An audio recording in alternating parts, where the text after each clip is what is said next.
भगवान कृष्ण ने गीता के वो पवित्र वाक्य जो बोले, जिससे पवित्र गीता बनी, जिसके भरोसे से कर्मवाद की शिक्षा मिलती, लेकिन ये दुर्भाग्य के साथ कहना पड़ेगा, आज भगवान कृष्ण के, भगवान राम के काल से शिक्षा देने के लिए मुझे इस बात की प्रसन्नता है, शिक्षा नीति 2020 के माध्यम से ऐसे महत्वपूर्ण शिक्षा के पाठ जिनके आधार पे आने वाली पीढ़ी को शिक्षा मिले, ये शिक्षा नीति बनाने का काम यशस्वी प्रधानमंत्री के माध्यम से हुआ। जोरदार अभिनंदन करें। ये वर्तमान में शासन की पद्धति और जीवन के सब क्षेत्रों में जैसे जैसे आगे बढ़ सकते हैं उन सारे क्षेत्रों में लेके चलने के लिए बिहार में बाढ़ आती है, यशस्वी प्रधानमंत्री सबसे पहले मदद करने के लिए आते हैं। बिहार के अंदर हाईवे, एयरपोर्ट, मखाना बोर्ड, बताओ आप, मखाने की खेती तो कब से होती थी, लेकिन किसानों के लिए जिस प्रकार से काम कर रहे हैं, मुझे इस बात की प्रसन्नता है। आज के दौर में जब चुनाव के बाद हम इस दौर से निकलेंगे तो आपके हमारे सामने निश्चित रूप से विजय की यात्रा में दुनिया की कोई ताकत यहाँ सरकार बनाने से रोक नहीं सकेगी। जोरदार अभिनंदन करें अपने इस भाव के आधार पर। बदलते दौर में आज के इस अवसर पर मेरी अपनी ओर से यहाँ आलोक रंजन के लिए मैं आपके बीच अपील भी करने आया हूँ, और मान के चलो जिस प्रकार का माहौल बना है, हम और आप मिलकर के निश्चित रूप से एक ऐतिहासिक दौर में पहुंचेंगे। मोहन यादव जी, मेरे जिले से केंद्रीय खान मंत्री श्री सतीश चंद्र दुबे जी, सांसद हजारीबाग मनीष जायसवाल जी, जिनके लिए हम सब यहाँ इकट्ठा हुए हैं, वैसा सहरसा का बेटा आलोक रंजन जी, जिला के अध्यक्ष साजन शर्मा जी, महेंद्र शर्मा जी, रामरतन ऋषिदेव जी, शिवेंद्र कुमार जी, पूर्व विधायक सुरेंद्र यादव जी, सत्येंद्र कुमार जी, सुनील कुमार जी, दिवाकर सिंह जी, मदन चौधरी जी, शैलेंद्र कुमार जी, अनमोल भगत जी, शिवभूषण जी, मनीष जी, मनोज यादव जी, कैलाश जी, सोनू जी, सुमित जी, अभिषेक जी, जिसका नाम छूट रहा हो, वो सब भाई लोग के साथ यहाँ पे उपस्थित सहरसा के हमारे भाइयों और बहनों, मैं अपनी बात शुरू करूँ उससे पहले एक बात जानना चाहूँगा आप सबों से। चुनाव के बाद आप लोग किससे मिलना चाहते हैं? सहरसा में किसी विधायक से कि यहाँ से जमुई जाना चाहते हैं किसी आदमी से मिलने? आप लोग बताइए, सहरसा में मिलना है कि जमुई में मिलना है? 90% आप लोग जानते नहीं होंगे कि यहाँ से जमुई पहुंचा कैसे जाएगा। वैसा आदमी आज चरने नहीं आया तो और क्या करने आए? लालू यादव एक चरवाहा भी जरा खोले, अभी एगो चरने के लिए भेजे हैं कि लगता है तू बहुत अच्छा नेता था तो अपना घर से कहीं नहीं लड़ा भाई चुनाव, तोरा के जिला बदल काहे किया गया? जिला से 5 जिला खेद करके सहरसा काहे भेजा गया?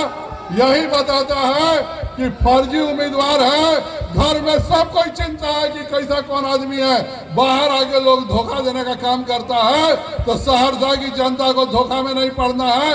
अपने घर के बेटा आलोक को एक रिकॉर्ड मत से इस बार जिताने का है, और जो बाहर से है उनको बाहर भेज देने का काम करने का अपील करने में आया हूँ। लगातार 2014 से माननीय प्रधानमंत्री जी जब बने नरेंद्र मोदी, सबसे पहले उन्होंने काम किया कि हर गरीब का खाता खुलवाया।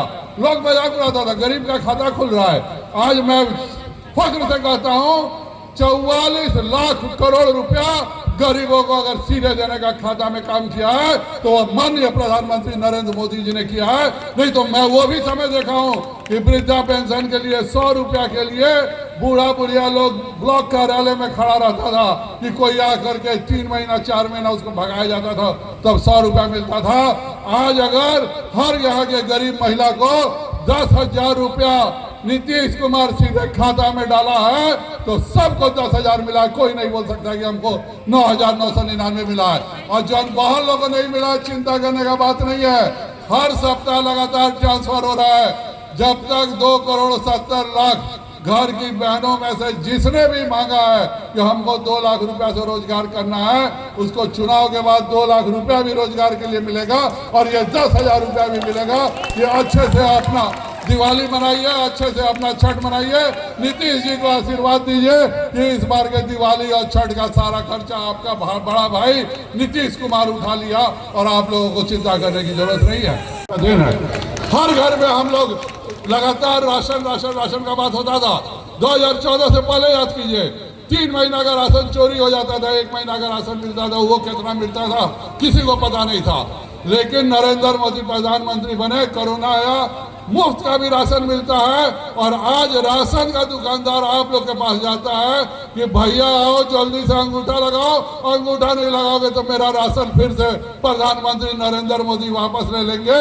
अब कोई राशन का घोटाला नहीं होता है, ये नरेंद्र मोदी जी का देन है। हर गरीब को 6,000 रुपया हर किसान को देना। आप लोगों से मैं पूछना चाहूंगा, आज मकई 3 साल पहले मक्का का क्या हालत था? 1,300 रुपया 1,200 रुपया में मजबूरी में बेचना पड़ता था। भाजपा में उद्योग मंत्रालय आया, हम लोगों ने सबसे पहला काम किया कि हम लोग एथेनॉल का फैक्ट्री लगाएंगे। नरेंद्र मोदी बोले कि एथेनॉल का फैक्ट्री लगाओ, हम लोग 90% सब्सिडी देंगे। और उसका आज फायदा हुआ है कि 2,200-2,300 रुपया में किसान के मक्का लोग खरीद के ले जा रहा है कि भाई हमको मक्का बेचो, हमको मक्का बेचो। किसी को किसी के आगे गिड़गिड़ाने का जरूरत नहीं पड़ता है। ये नरेंद्र मोदी और नीतीश कुमार ने करने का काम किया है। अगर इसी बार जो जुलाई में पानी नहीं बरसा, जून में पानी नहीं बरसा, 2 महीना, आप लोग खुद ईमान से बताइए कि अगर बिजली का व्यवस्था नहीं होता तो इस बार अकाल पड़ता कि नहीं पड़ता? पहले समय जो सबसे जरूरी था, उसी समय हर खेत में 600 रुपया डीजल का लगता था, तब 1 कट्ठा से 10 साल पहले पानी पटाया जाता था।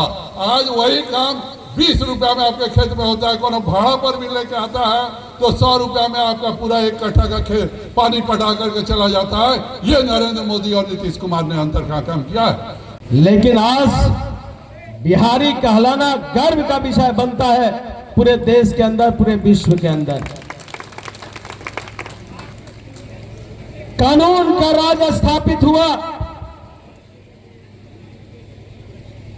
आज अमन चैन से हम जी सकते हैं। हमारी बेटियां, हमारे बेटे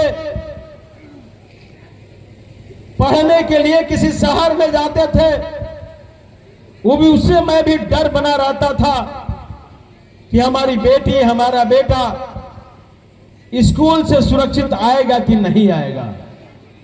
लेकिन 2005 में जब भारतीय जनता पार्टी के समर्थित जनता दल यूनाइटेड के मुख्यमंत्री नीतीश कुमार जी जब मुख्यमंत्री के रूप में काम करना शुरू किए तो मुख्यमंत्री साइकिल योजना, मुख्यमंत्री पोशाक योजना हमारे बेटा और बेटी को देकर आज सुबह 9 बजे जब बच्चे और बच्चियां घंटी बजाते हुए एक ड्रेस कोड में निकलती है तो लगता है बदलता हुआ बिहार है। अगर आप ये वीडियो YouTube पर देख रहे हैं तो हमारे चैनल को सब्सक्राइब कर बेल आइकन दबाएं और Facebook पर देख रहे हैं तो हमारे पेज को लाइक करें।